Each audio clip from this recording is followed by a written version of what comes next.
Good morning student.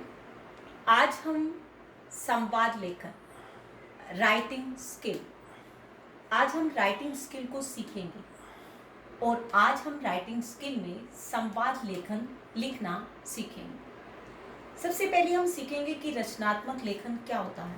Creative writing, रचनात्मकता बच्चे के अंदर कैसे आती है, ये बात हम सीखेंगे। इस चीज़ को अपने ध्यान से सीखना है बच्चे, क्योंकि आपको ऐसा लगता है कि बोर्ड में संवाद लिखने में, अनुच्छेद लिखने में ऐसे ही मार्क्स मिल जाते हैं। ऐसा नहीं होता है बच्चे। आपको ये बात ध्यान से समझनी है जो मैं आपको समझा रही हूँ। सबसे पहले हमने सीखा कि संवाद लेखन क्या है। संवाद लेखन रचनात्मक लेखन है, क्रिएटिव राइटिंग है, अर्थात अपने द्वारा रचे गए लेखन, अपने द्वारा रचा गया लेखन, अपने आप लिखा गया लेखन। ये एक रचनात्मक क्रिया है जो अपने आप की जाती है।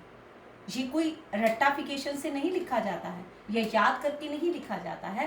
ये अपने आप रची गई क्रिया है।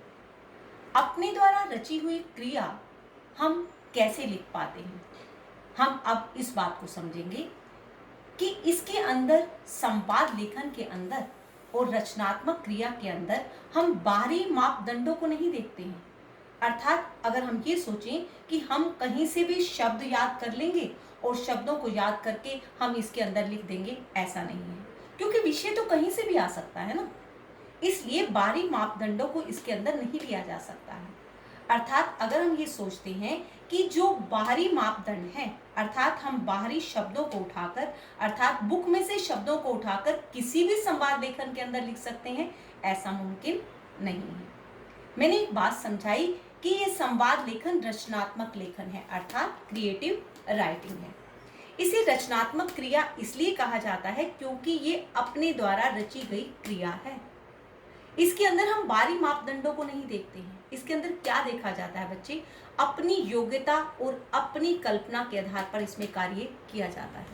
आपके अंदर कितनी योग्यता है, आप में शब्दों का भंडार कितना है, आप कितनी कल्पना कर सकते हैं उस विषय के ऊपर, और उस पर कितना अच्छा कार्य कर सकते हैं, कितना रचनात्मक लेखन लिख सकते हैं, ये आपकी योग्यता और कल्पना पर आधारित है।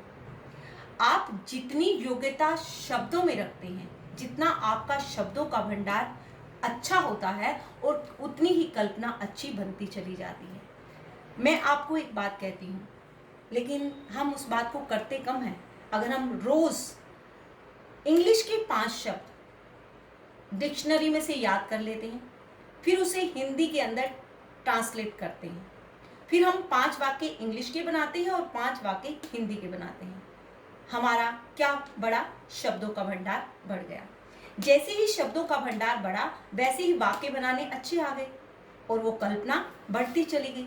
और कल्पना जैसे ही बढ़ती है, योग्यता बढ़ती चली जाती है, और योग्यता और कल्पना जब मिल जाती हैं तो रचनात्मक लेखन बहुत सुंदर लिखा जाता है। अब ये बात आपके समझ में आ गई? एक बार फिर समझा देती हूँ कि ये रचनात्मक लेखन बाहरी मापदंडों से नहीं लिखा जाता है। ये रचनात्मक लेखन अपनी योग्यता और अपनी कल्पना के आधार पर लिखा जाता है। और अपनी योग्यता और कल्पना कैसे बढ़ाई जाती है, ये मैंने आपको समझाया कि आपको अपने शब्दों का भंडार बढ़ाना होगा, तभी आपकी योग्यता और कल्पना बढ़ सकती है। बच्चे, संवाद लेखन बोर्ड परीक्षा के अंदर 5 अंक का होता है। और अगर मैं ये कहूँ कि बोर्ड में 5 में से 5 अंक कैसे प्राप्त किए जा सकते हैं, आप सोचते हो कि ऐसे ही मिल जाते हैं? नहीं बच्चे, 5 में से 5 अंक प्राप्त करने के लिए हमें बहुत सारी चीज़ों को सीखना होता है, तभी संवाद लेखन में से 5 अंक मिलते हैं। वो सभी मापदंडों को देखता है। मापदंड क्या करता है? परीक्षक, एग्जामिनर जो होता है, बहुत सारे मापदंड अपनाता है, और अगर वो मापदंड पर बच्चा खरा उतरता है, तभी वह उसे 5 में से 5 अंक देता है। ऐसे 5 में से 5 अंक नहीं मिल जाते हैं। इसलिए आज आपने राइटिंग स्किल में संवाद लेखन को बहुत ध्यान से समझना है, और ये समझना है कि एग्जामिनर किस मापदंड से इवैल्यूएट करना। जब हम इवैल्यूएट करते हैं, उसे मापदंड कहा जाता है। जब एग्जामिनर मापदंड को अपनाता है, तो वो कौन कौन से मापदंड है वो आपको सीखने हैं, जिससे आप संवाद लेखन के अंदर बोर्ड परीक्षा में आप 5 में से 5 अंक प्राप्त कर सकते हैं। अब हम सीखते हैं कि कौन से मापदंड हैं जिससे हम संवाद लेखन को अच्छा बना सकते हैं, जिससे हम 5 में से 5 अंक ले सकते हैं। सबसे पहले कौन सा है? सजीव और सहज होने चाहिए, अटपटे नहीं होने चाहिए। वह बिल्कुल सजीव, प्रत्यक्ष रूप से समझ में आने चाहिए कि वह आपस में वार्तालाप कर रहा है, और वार्तालाप ऐसी जो हमें समझ में आ रही है और बिल्कुल सहज है। और सहज रूप से जो वार्तालाप की जाती है वो दूसरों के समझ में आती है, इसलिए सजीव और सहज होने चाहिए। और भाषा शैली कैसी होनी चाहिए? पहले मैं ये पूछती हूँ कि सजीव और सहज हो, भाषा शैली कैसी हो, संवादों में कितनी आत्मीयता के साथ संबोधन किया जाए। अब मैं कैसे से पूछती हूँ कि सजीव और सहज होनी चाहिए, भाषा शैली कैसी होनी चाहिए, उसमें आत्मीयता के साथ संबोधन किया जाना चाहिए। अब इसी को समझ लेते हैं कि जो संवाद हैं वो सजीव और सहज होने चाहिए, अर्थात उनकी जो वार्तालाप है वो इतनी प्रत्यक्ष होनी चाहिए और इतनी सहज होनी चाहिए जो दूसरों के समझ में आनी चाहिए। टिपिकल शब्द नहीं होने चाहिए, बिल्कुल सहज होने चाहिए और प्रत्यक्ष रूप से समझ में आने चाहिए। इसलिए यहाँ पर ये कहा गया कि सजीव और सहज हो। भाषा शैली कैसी हो? बिल्कुल सहज होनी चाहिए, बिल्कुल आसान होनी चाहिए, बिल्कुल सरल होनी चाहिए जो समझ में आ सकती है। और संवादों में कितनी आत्मीयता के साथ संबोधन किया गया है। आत्मीयता क्या है? अपनेपन के साथ, तू के साथ। तुम कहाँ जा रहे हो, तू कहाँ जा रहा है, ऐसे नहीं बोलना चाहिए।